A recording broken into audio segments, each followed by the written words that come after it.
조선야화를 찾아주셔서 감사합니다. 구독과 좋아요, 알림 설정 부탁드립니다. 옛날 어느 한 마을에 덕길이라는 사내가 살고 있었습니다. 덕길이는 마을 갑부로 이름난 대감댁에서 머슴으로 일하고 있었죠. 허나 아무리 고명한 대감집이라 하여도 천명에는 거스를 수 없는 법인가 봅니다. 무더운 여름날 무시무시한 돌림병이 마을을 한 차례 휩쓸었는데 덕길이가 모시던 대감 나으리도 그만 고약한 돌림병에 걸리고 말았습니다. 나으리께서는 이미 열독이 온몸에 퍼지셨습니다. 약으로도 더는 어찌할 도리가 없습니다. 송구하오나 이제는 마지막으로 작별 인사 준비를 하셔야 할 듯하옵니다. 아이고 나으리, 정신 차리십시오, 나으리. 여보, 이리 가시면 어찌하오? 나는 어찌하라고 이리 훌쩍 떠나버리는 거요. 그 덕에 환갑을 보지도 못하고 유명을 달리하고 말았습니다. 말 그대로 초상집이 된 대감댁에는 깊은 슬픔에 잠겼습니다. 무엇보다도 서영마님은 졸지에 청상과부가 되어버렸으니 말입니다. 서영마님은 그야말로 앞이 까마득했답니다. 허나 시간은 흐르고 아픈 상처는 아물기 마련입니다. 설령 흉터가 남을지언정 살아남은 사람은 계속 살아가야 하겠지요. 끔찍한 돌림병은 진정되고 마을은 다시 예전처럼 평화로워졌습니다. 길다면 길고 짧다면 짧은 4년의 세월이 흘렀습니다. 어느새 대감댁은 서영마님 댁으로 불려졌습니다. 그동안 서영마님은 새 남편을 받아들이지 않고 절개를 지키며 살아왔습니다. 그간 많은 남정네들이 미모의 과부 서영마님을 눈독들이며 접근하였지만 서영마님은 결코 재혼하지 않았답니다. 덕분에 향후 열녀의 반열에 오를지도 모른다는 소문이 돌았습니다. 그러나 아무리 고고한 마님이라도 홀로 대감댁을 지키는 일은 쉽지 않았습니다. 남편 없이 살림을 꾸려나가야 한다는 책임감은 항상 서영마님을 무겁게 짓눌렀습니다. 뿐만 아니라 가슴 한켠에는 상처와 외로움이 자리 잡았지요. 덕길이는 여전히 대감댁의 머슴으로 마님 곁을 지키며 묵묵히 모시고 있었습니다. 덕길이는 어릴 적부터 이 집에서 일하며 가족처럼 여기고 있었기에 마님이 과부가 된 후로는 더욱 성실히 일했습니다. 마님이 홀로 모든 것을 짊어지고 사는 모습을 보며 안타까운 마음도 들었지만 자신의 신분과 위치를 잘 알기에 그저 묵묵히 자신의 할 일을 다할 뿐이었습니다. 4년이나 지났는데도 이 집은 여전히 그이의 흔적투성이로구나. 대감께서 살아 계셨다면 이렇게 고된 일은 없었을 텐데. 마님, 무슨 일이라도 있으십니까? 요즘 부쩍 건강이 좋지 않으신 듯하여 걱정됩니다. 덕길이 너는 머슴이라는 놈이 어찌 마님 얼굴만 보고 그런 말을 하느냐? 송구하옵니다, 마님. 다만 마님께서 무리하시는 것 같아 조금 쉬시는 게 좋을 듯하옵니다. 서영마님은 덕길을 힐끗 쳐다보았습니다. 그 눈빛엔 짜증이 섞여 있었지만 분명 고마움도 담겨 있었습니다. 남편을 잃은 이후 충직한 머슴 덕길이만이 묵묵하게 일을 하며 집안의 대소사를 함께 돌보았기 때문이죠. 하오나 그것과는 별개로 집안의 하인들이 많이 줄었습니다. 조만간 새로운 식소를 뽑아야 할 것 같사옵니다. 오냐, 내 말이 틀리지 않다. 그러면 든든한 자들로 한번 데려오려무나. 헛된 짓 하지 않는 자들이면 더 좋겠다. 명심하겠습니다, 마님. 며칠 후 덕길이는 몇몇 사람들을 데리고 돌아와 마님 앞에 섰습니다. 마님은 덕길이 데려온 이들을 찬찬히 훑어보며 물었습니다. 제법 괜찮아 보이는구나. 다들 듬직하니 얼굴이 좋아 보인다. 저 자는 얼굴도 햇빛에 그을려서 까무잡잡한 것이 힘 좀 쓰게 생겼다. 이름이 무엇이더냐? 저자는 박돌이라 합니다. 힘은 좋을 듯한데 출신을 묻자 명확히 대답을 하지 않더이다. 찜찜한 마음이 들어서 그냥 돌려보낼까 생각 중이었습니다. 그러느냐? 허나 기골이 장대하고 듬직해 보인다. 저 정도 힘이면 일꾼으로는 제격일 듯하다. 일단 두어 보자꾸나. 마님 뜻이 그러시다면 그렇게 하겠습니다.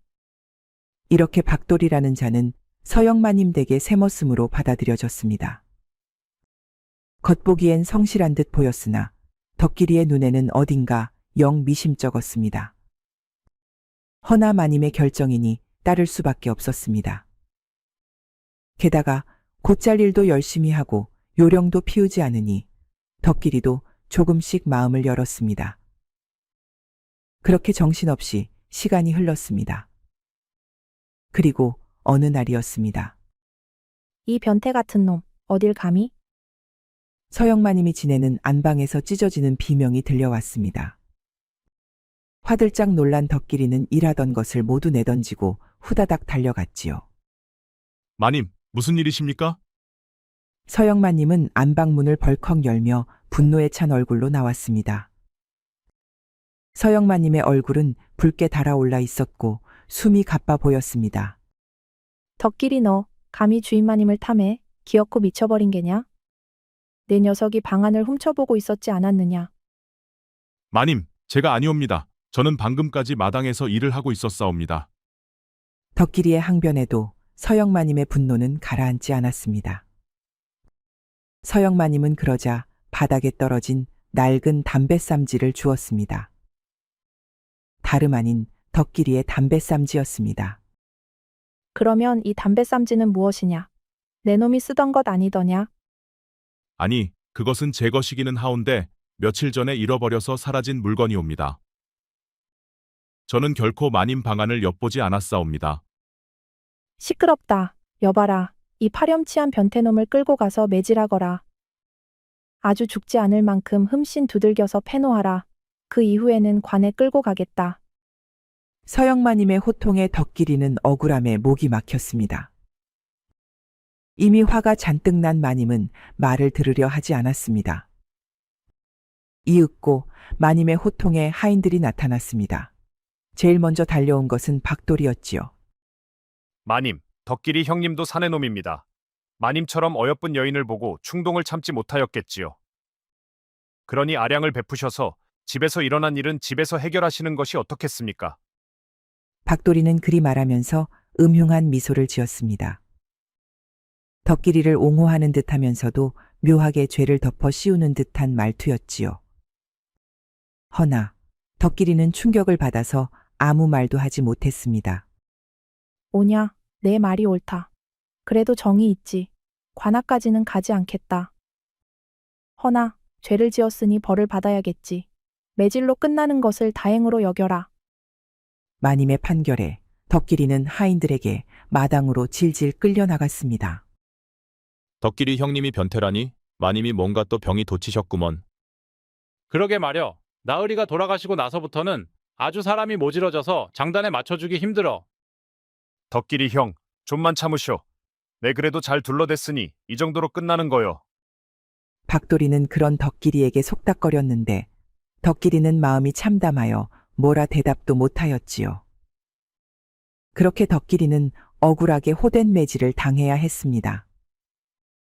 어째 편을 들어준 박돌이는 덕길이를 아주 신나게 두들겨 팼습니다. 그러면서 뭐가 그리 좋은지 빙글빙글 웃기만 하였지요. 덕택의 덕길이는 호도에게 얻어맞다가 그만 기절하고 말았습니다. 한참 뒤 덕길이는 어두운 광에서 눈을 떴습니다. 때맞춰 광의 문이 열렸지요. 이놈 일어났느냐?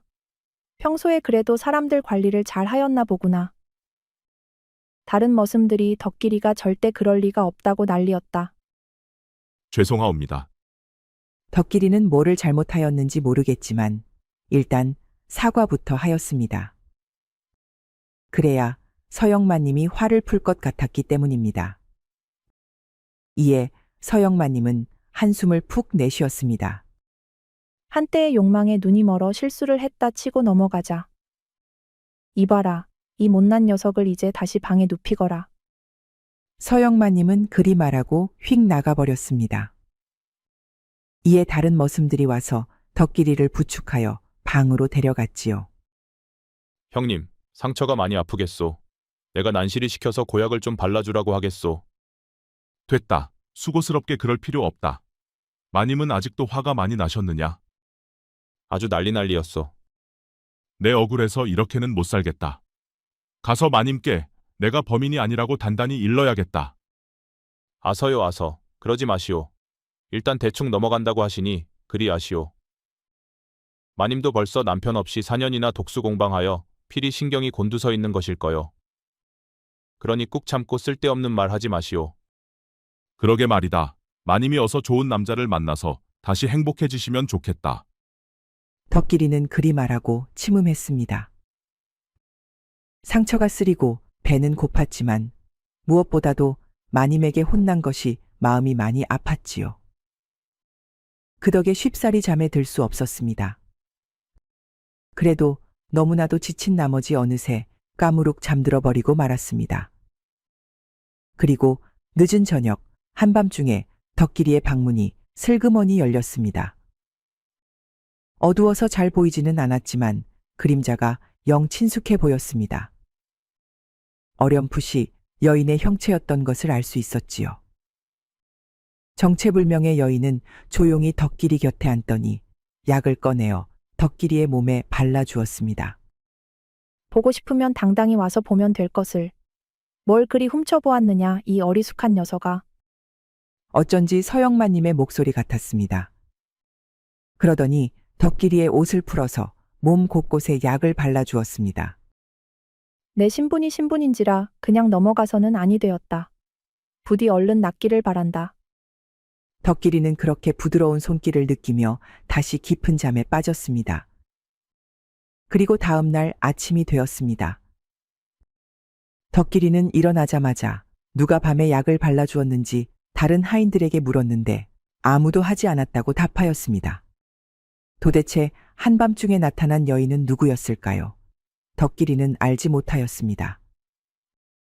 그로부터 며칠이 지난 뒤였습니다. 서영마님은 마당에서 일을 하고 있는 덕길을 불렀습니다. 덕길아, 날이 이렇게 화창한데 넌 어찌 마당에서 땀만 흘리고 있느냐. 어여 산에 가서 꽃이나 몇 송이 따와라. 덕길은 잠시 당황했습니다. 벼랑간 꽃이란요. 그것도 며칠 전에는 자기를 훔쳐봤다고 난리를 치지 않았습니까? 덕길이는 영문도 모르고 두 눈만 꿈뻑거렸습니다. 마님 꽃은 어찌하시려 하옵니까? 이런 멍청한 놈 같으니. 꽃이야 꽃병에 꽃든 화전을 만들든 내가 알아서 할 일이 아니더냐? 시키면 시키는 대로 하지 못할까? 아주 제멋대로였지요. 덕길이는 고개를 꾸벅 숙이며 나갈 준비를 하였습니다. 그런데 서영마님도 덕길이를 뒤따라 나오는 겁니다. 마님은 어디 가십니까? 이 답답한 녀석아. 너같이 천한 녀석이 꽃이나 잡초 풀떼기나 제대로 구분하겠느냐? 내가 직접 보고 알려줘야지 않겠느냐? 덕길은 속으로 또 한 번 깊은 한숨을 내쉬었습니다. 또 마님이 병이 도딘 것 같습니다. 그저 그러려니 하는 수밖에 없었습니다. 덕길이는 입을 꾹 다물고 산으로 향했습니다. 결국 둘은 함께 산길을 걸어 올라갔습니다. 헌데 너무 아무 말 없이 묵묵하게 걷다 보니 머슴 덕길이가 지루하여 꽃을 가리키며 멋대로 떠들기 시작했습니다. 마님, 이 꽃은 석산화라 하옵니다. 붉은 빛깔이 아름답고 독성이 있어 함부로 다루면 안 되는 꽃이지요. 그렇구나. 저것은 무엇이더냐? 아주 작고 귀여운 것이 퍽 보기 좋다. 저것은 치자꽃이라 하옵니다. 화병에 좋다 하여 약재로도 쓰이니 저 꽃으로 차를 끓여 드시는 것도 좋겠습니다. 이놈, 지금 나보고 버럭버럭 화만 내는 년이라는 개냐? 하여간 건방지구나.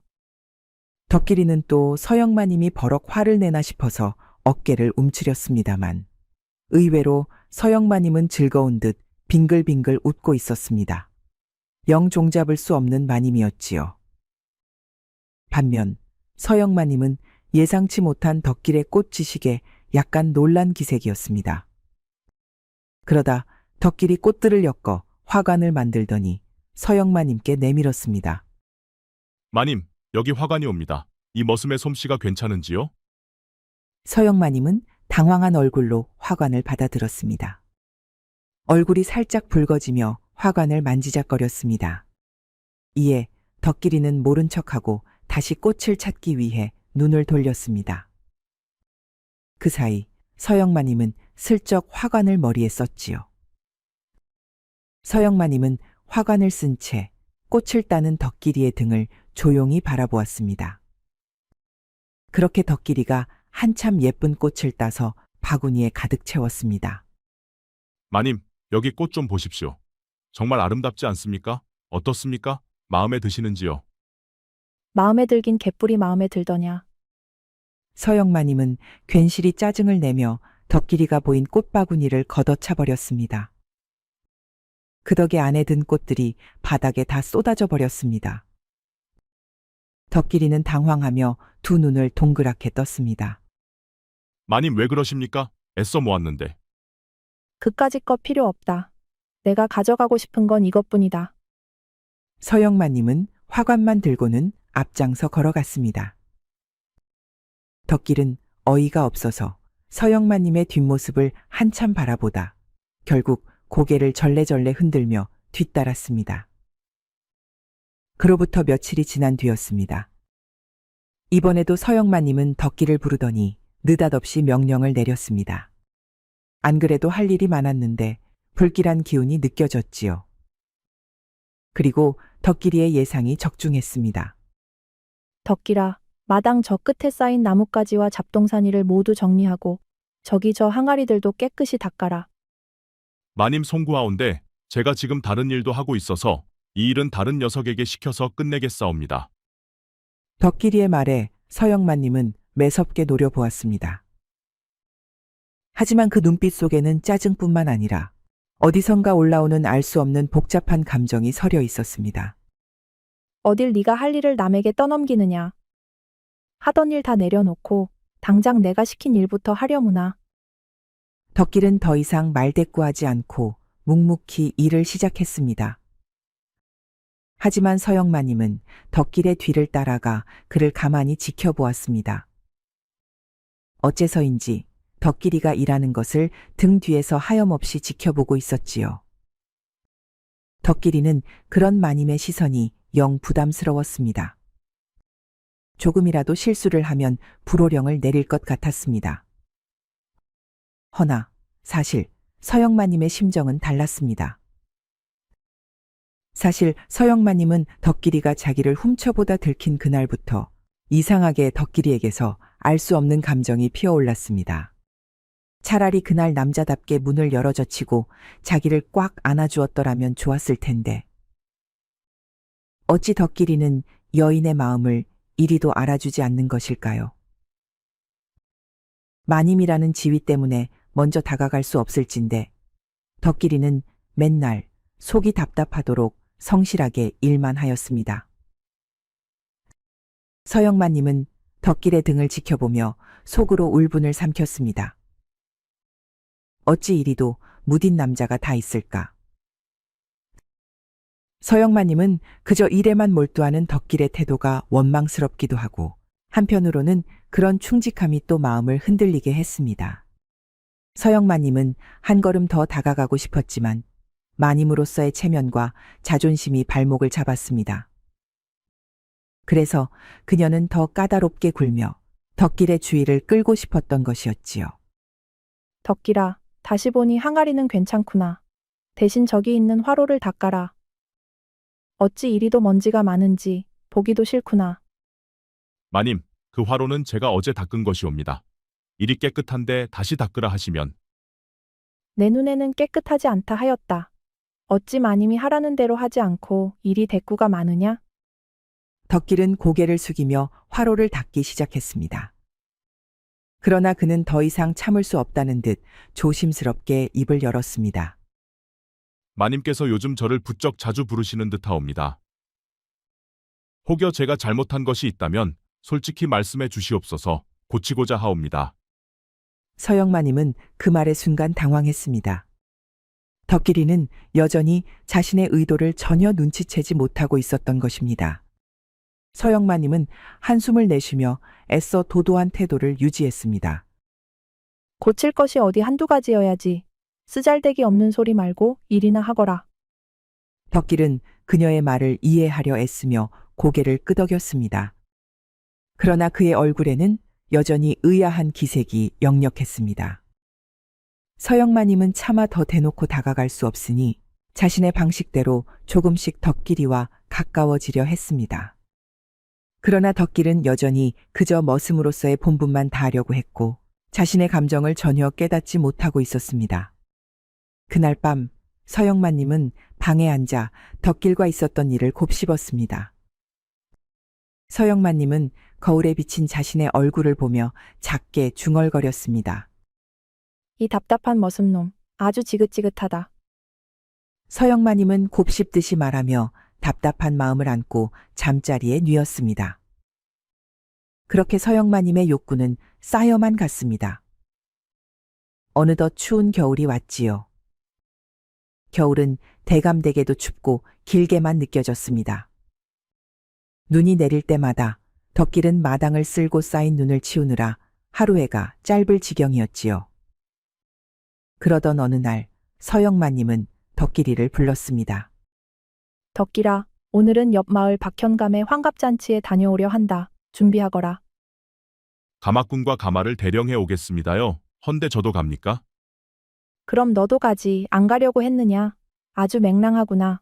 얼른 준비나 해오너라. 서영마님의 새침한 명령에 덕길이는 군말 없이 준비하였습니다. 이윽고 길을 나섰지요. 옆마을 박현감의 잔칫집으로 가는 길은 한적했지만 눈발이 점차 굵어지고 있었습니다.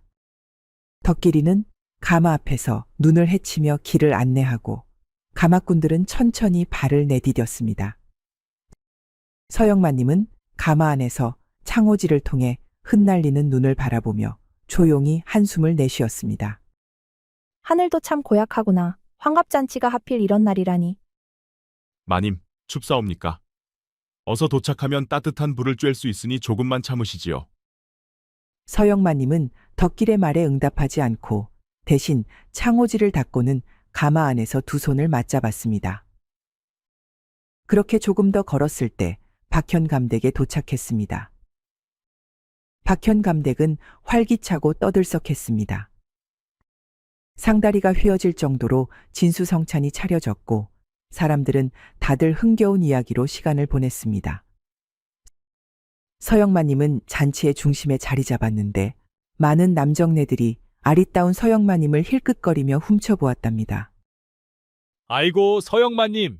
이 험한 날씨에도 몸소 발걸음을 해주시다니. 이 늙은이가 어찌 감사의 말씀을 다 전할 수 있겠습니까? 그저 마님께서 이 자리를 빛내주심에 더없는 영광이옵니다. 부디 편히 앉으시고 따뜻한 잔을 받으시지요.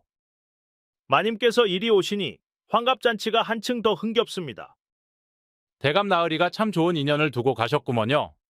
마님께서 홀로 지내시는 게 안타까울 따름이요. 과찬이십니다. 현감 나으리께서 이처럼 오랜 세월을 평안히 지내시고 오늘 환갑을 맞으신 것은 참으로 경사스러운 일이옵니다. 그간의 덕망과 은혜로움에 온 고을이 함께 기뻐하지 않을 수 없사옵니다. 그러나 서영마님은 애써 미소를 지으며 형식적인 대화만 나눌 뿐이었습니다. 환갑잔치가 한창 진행되는 와중에도 몇몇 젊고 잘생긴 선비들이 다가와 말을 걸었으나 서영마님은 정중하지만 차갑게 대답할 뿐이었죠. 덕길이는 그 광경을 지켜보다가 이윽고 못 참고 다가가 첨언했습니다. 마님, 너무 냉정하게 대하시는 것 아니십니까? 머슴 주제에 뚜쟁이 노릇이라도 하려는 게냐? 그것은 아니온데 마님께서 새 짝을 찾으신다면 그것이 마님께 편안함을 줄 것 같사옵니다. 저희 같은 머슴들도 마님께 걱정을 덜어드리고 싶을 뿐이옵니다. 내 놈이 그리 생각한다니 더 가소롭구나. 이런 건방진 녀석 같으니라고. 가서 일이나 보거라. 잔치가 얼추 마무리되면 가마나 준비해놓고. 서영마님은 그리 말하고 고개를 획 돌려버렸습니다. 덕길이는 이에 입을 다물 수밖에 없었습니다. 이윽고 흥겨운 잔치가 끝나고 각자 집으로 돌아가야 할 시간이 되었습니다. 해가 부쩍 짧아져서 빨리 준비하여야 했지요. 서영마님은 집으로 돌아가기 위해 덕길이가 준비한 가마아에 올랐습니다.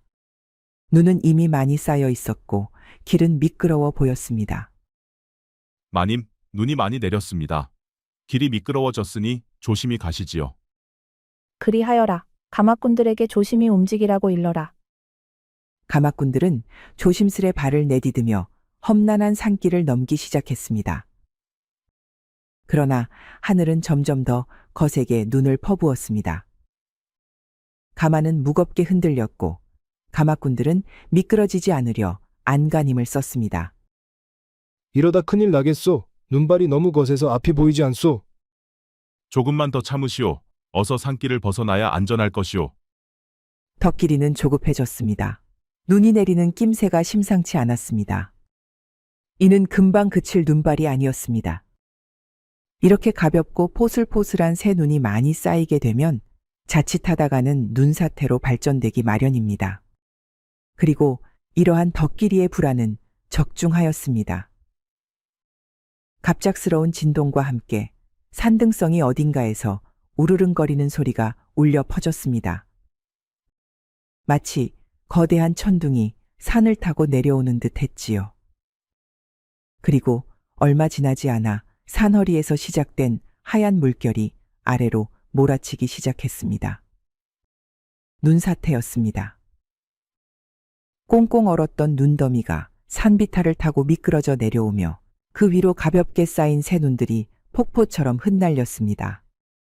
거대한 눈덩이와 얼음 조각이 휘몰아치며 나뭇가지와 바위를 휩쓸고 지나갔습니다. 눈더미는 쏟아져 내려오는 속도와 기세를 더하며 산길을 순식간에 집어삼켰습니다. 밀려드는 눈은 나무들을 꺾어 넘어뜨렸고 대지의 울림은 산을 흔들었습니다. 흩날리는 눈가루는 마치 안개처럼 온 세상을 덮어버렸고 시야는 금세 사라졌습니다. 귓가를 때리는 눈사태의 울림과 부딪히는 소음은 귀청을 찢는 듯했고 차가운 눈먼지는 숨조차 쉴 수 없게 만들었습니다. 하얗게 뒤덮이는 혼란 속에서 덕길은 간신히 외쳤습니다. 마님, 꼭 붙잡으시오. 절대 가마를 떠나지 마시오. 그러나 눈더미의 거대한 물결이 덕길과 서영마님이 있는 곳을 순식간에 집어삼켜버렸습니다. 시간이 얼마나 흘렀을까요? 덕길이는 차디찬 눈 속에서 몸을 비틀며 정신을 차렸습니다. 주변은 고요했고 가마꾼들의 모습은 보이지 않았습니다. 덕길이는 한참을 두리번거리다가 눈더미 속에 파묻힌 가마의 일부분을 발견했습니다. 마님, 거기 계십니까? 덕길이는 얼어붙은 손으로 눈을 헤치며 가마를 파헤쳤습니다. 그리고 가마 안에 축 늘어진 서영마님의 모습을 발견했습니다. 얼굴은 창백했고 숨소리는 약했습니다. 마님, 정신 차리십시오. 제가 곧 구해드리겠습니다. 덕길이는 서영마님을 조심히 가마에서 꺼내 들쳐 업었습니다. 사방이 눈으로 뒤덮인 산길에서 오도 가도 못하는 상황이었지만 덕길이는 서영마님을 안전한 곳으로 데려가기 위해 힘을 내어 발걸음을 옮겼습니다. 눈은 계속해서 덕길의 얼굴과 몸에 소복히 쌓였지만 이를 악물고 발을 내디뎠습니다. 가마꾼들도 없고 길도 보이지 않았지요. 허나 덕길이는 주위를 둘러보다가 멀리 희미하게 보이는 바위 틈을 발견했습니다. 적어도 눈이 그칠 때까지는 안전해 보이는 곳에서 기다려야 했습니다. 덕길이는 서영마님을 조심스럽게 업은 채 바위 틈으로 향했습니다. 가까이 다가가 보니 바위 틈은 다행히 몸을 숨기기에 충분한 크기의 동굴이었습니다. 덕길이는 눈을 피해 동굴 안으로 들어갔고 그곳에 서영마님을 눕혔습니다. 동굴 안은 매서운 바람을 막아주었지만 차가운 공기와 마님이 떨어진 천은 여전히 심각한 문제였습니다. 서영마님의 입술은 창백했고 손끝은 얼어붙어 있었습니다. 마님, 정신 차리십시오. 눈을 떠보시오. 아무리 불러도 서영마님은 반응이 없었습니다. 덕길이는 망설였지만 마님을 살리기 위해서는 무언가를 해야 했습니다. 그렇다고 불을 피우기는 여의치 않고 옷가지도 없었습니다. 덕길이는 굳은 결심을 하였습니다. 덕길이는 곧바로 서영마님의 젖은 옷을 벗기고 덕길이는 옷가지를 끌어모아서 감싼 뒤 몸을 밀착하였습니다. 체온을 유지하지 않으면 그대로 목숨을 잃을 수 있기 때문에 이 방법밖에 없었습니다. 아리따운 서영마님을 꼭 끌어안고 살을 맞대니 불현듯 불순한 생각도 들었지만 덕길이는 정신을 붙잡았습니다. 송구하옵니다, 마님. 덕길이는 서영마님의 손을 꼭 잡고 자신의 체온을 나눴습니다. 시간이 얼마나 흘렀을까요? 서영마님은 흐릿한 의식 속에서 몸의 온기를 느끼며 천천히 눈을 떴습니다. 덕길이냐? 마님, 정신이 드셨사옵니까? 다행입니다. 제가 모시고 있습니다. 조금만 더 참아주십시오. 서영마님은 자신을 감싸고 있는 덕길의 품을 느끼며 얼굴이 붉어졌습니다. 그리고 화들짝 놀라 덕길이를 밀쳐내기 위해 발버둥쳤습니다. 이 미친 것이 드디어 작정했구나. 기어코 이를 저질렀어. 진정하십시오, 마님. 이렇게라도 하지 않으면 얼어 죽습니다요. 덕길이가 다급하게 외치자 점차 덕길이의 가슴팍을 밀어내던 서영마님의 힘이 약해졌습니다. 이윽고 잠잠해졌지요. 서영마님은 심장이 터질 것 같았습니다. 그렇게 원하던 덕길이가 마침내 맨살을 내주었으니 말입니다. 허나 덕길이는 허튼 짓은 하지 않고 그저 묵묵히 서영마님을 꼭 끌어안아 품고 있을 뿐이었습니다. 그런 따스함에 결국 서영마님은 곤히 잠들고 말았습니다. 밤이 깊어가며 눈은 멈췄습니다. 다음 날 아침 덕길이는 서영마님을 업고 산길을 내려가기 시작했습니다. 마침내 멀리 마을이 보이는 순간 서영마님은 조용히 덕길의 어깨에 기대며 속삭였습니다. 덕길아, 내가 날 살렸구나. 덕길이는 그 말을 들으며 멋쩍게 웃었습니다. 마음은 묘한 감정으로 울렁거렸습니다만 애써 내색하지 않았습니다. 그렇게 두 사람은 천신만고 끝에 무사히 돌아올 수 있었습니다. 덕길이와 서영마님이 돌아오자 식솔들은 바삐 나와서 맞이하였습니다. 이게 무슨 일이랍니까? 안 그래도 사람들을 보내서 샅샅이 찾았습니다요. 마님 괜찮으십니까? 살아 돌아오셔서 다행입니다. 한바탕 소란이 나서야 겨우 서영마님은 충분한 휴식을 취할 수 있었습니다. 그러고 또 며칠이 지났습니다. 비로소 조용하고 평온한 일상으로 되돌아올 수 있었습니다. 서영마님은 대청에 앉아 멍하니 덕길이를 바라보았습니다. 마당에서 분주히 움직이며 다른 하인들과 함께 눈에 덮인 집안을 정리하는 덕길의 모습은 평소와 다르지 않았습니다.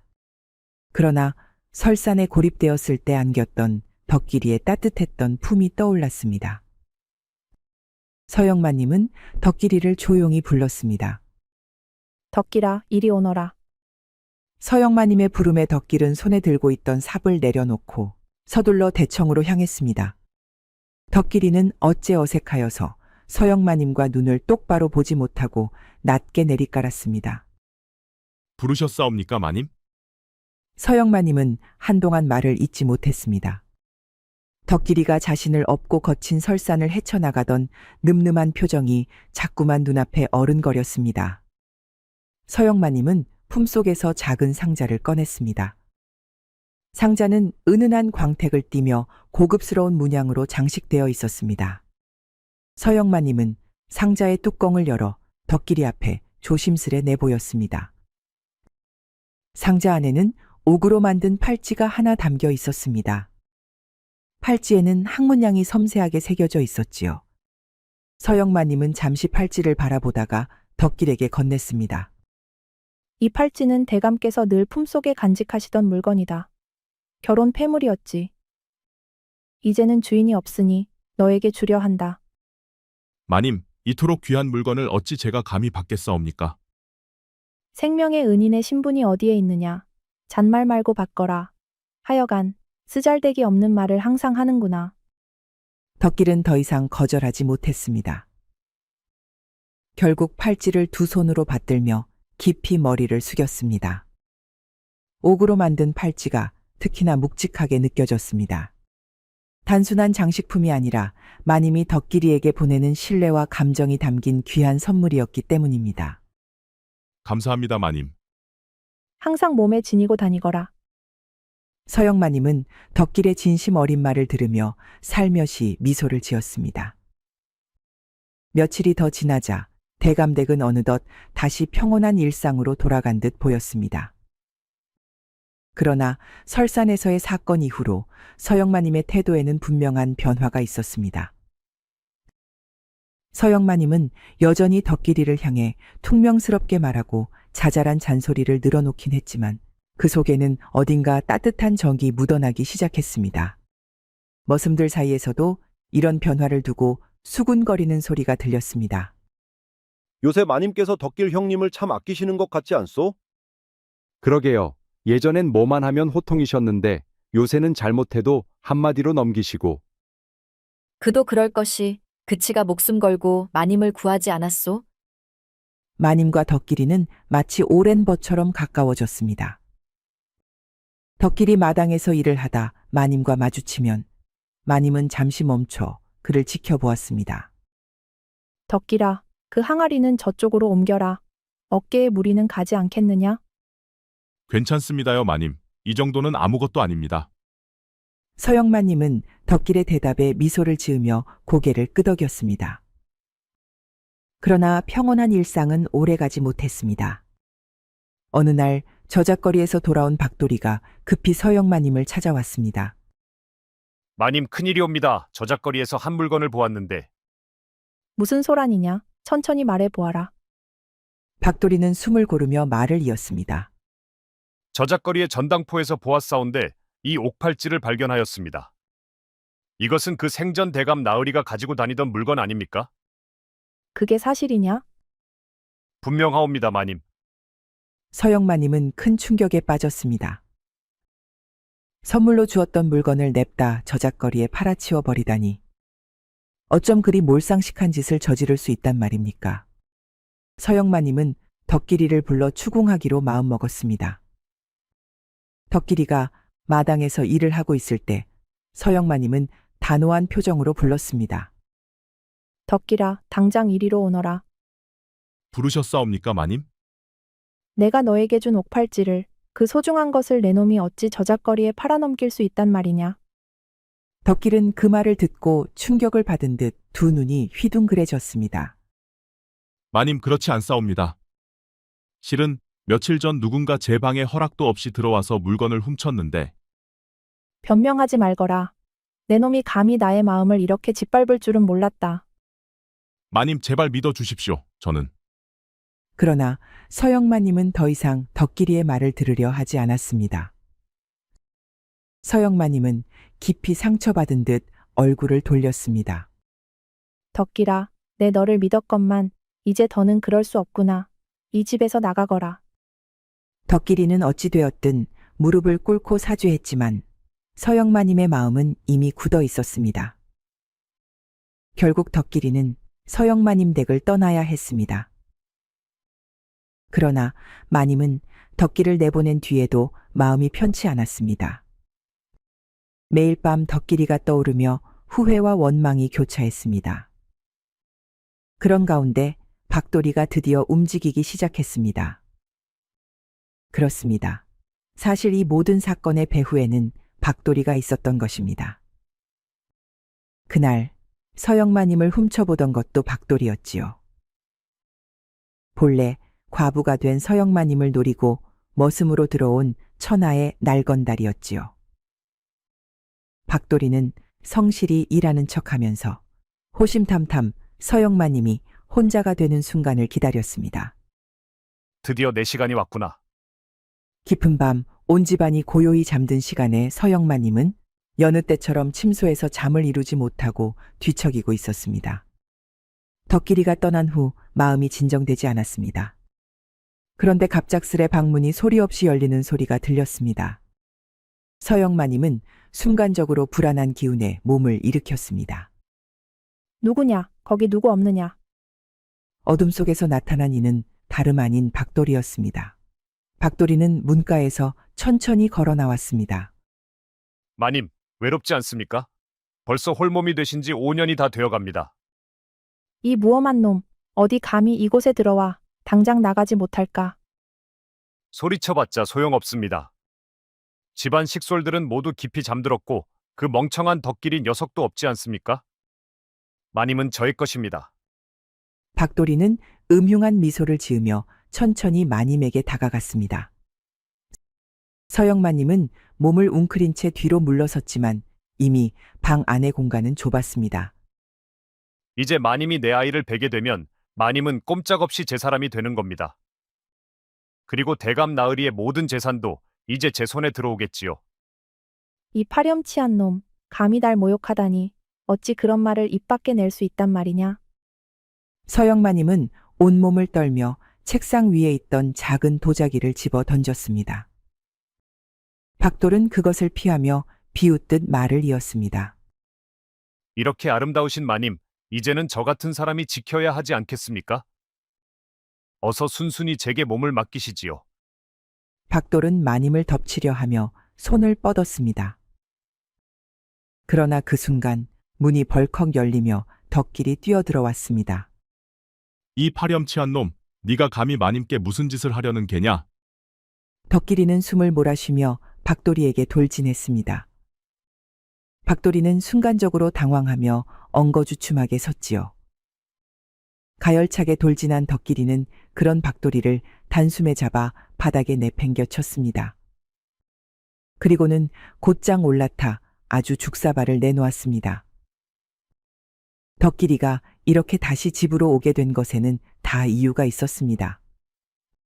마님에게 쫓겨나 정처 없이 터덜터덜 걷던 덕길이는 저작거리로 가게 되었습니다. 그러다 서영마님이 선물하여 고이 간직하던 옥팔찌가 도대체 어째서 저작거리 전당포에 맡겨졌는지 궁금해졌지요. 직접 전당포를 가본 덕길이는 드디어 그 내막을 알게 되었습니다. 전당포 주인이 말하기를 까무잡잡하고 덩치가 좋은 머슴 하나가 옥팔찌를 내다 팔고 다시 제값을 줘서 사갔다는 겁니다. 그 인상착의는 박돌이밖에 없었지요. 박돌이가 모든 일을 꾸민 것이었습니다. 이에 덕길이는 곧장 발길을 돌려 돌아왔습니다.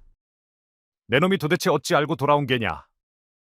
이놈아, 더러운 협작질로 나를 속일 수는 있어도 천지신명은 속일 수 있을 것이라 생각했느냐? 오늘 아주 본때를 보여주마. 덕길이는 박돌이를 흠씬 두들겨 얻어맞던 박돌이는 결국 정신을 잃고 축 늘어져 버렸죠. 마님 괜찮으십니까? 서영마님은 덕길이를 바라보며 두 손으로 입을 가렸습니다. 놀란 마음과 함께 덕길이가 돌아와 준 것이 믿기지 않았습니다. 서영마님의 눈에는 눈물이 고였습니다. 너를 믿지 못하여 내 척건을 다시 돌아와 주었구나. 덕길이는 그런 마님을 조심스럽게 일으켜 세우며 부드럽게 안았습니다. 제가 조금 늦었사옵니다. 앞으로는 마님 곁을 떠나지 않겠나이다. 덕길아, 내가 잘못하였다. 네 진심을 알지 못하고 너를 집에서 내쫓은 것을 용서하거라. 덕길은 살며시 미소 지으며 서영마님을 품에 안았습니다. 이후 박돌이는 관아로 끌려가게 되었습니다. 덕길이는 직접 박돌을 관아까지 호송하며 그 죄상을 낱낱이 고발했습니다. 박돌이가 집안을 노리고 머슴으로 들어왔던 것과 서영마님을 덮치려 했던 일까지 명백히 밝혀졌지요. 관아의 나장들은 크게 분노하며 단단히 족쇄를 채워 끌고 갔습니다. 서영마님 댁은 다시 편곤을 되찾았습니다. 그리고 서영마님은 더 이상 덕길이에 대한 감정을 숨기지 않기로 했답니다. 다만 엄격한 신분제도 탓에 공공연하게 혼약을 맺지 못하였지요. 허나 서영마님과 덕길이는 매일 밤 뜨거운 사랑을 나누며 진실된 마음을 확인할 수 있었답니다. 우리 이야기가 여러분들에게 조금이나마 재미를 선사할 수 있기를 바랍니다. 다른 재미있는 영상도 많으니 즐겁게 봐주세요. 그럼 여러분 모두 행복하고 즐거운 시간 되세요.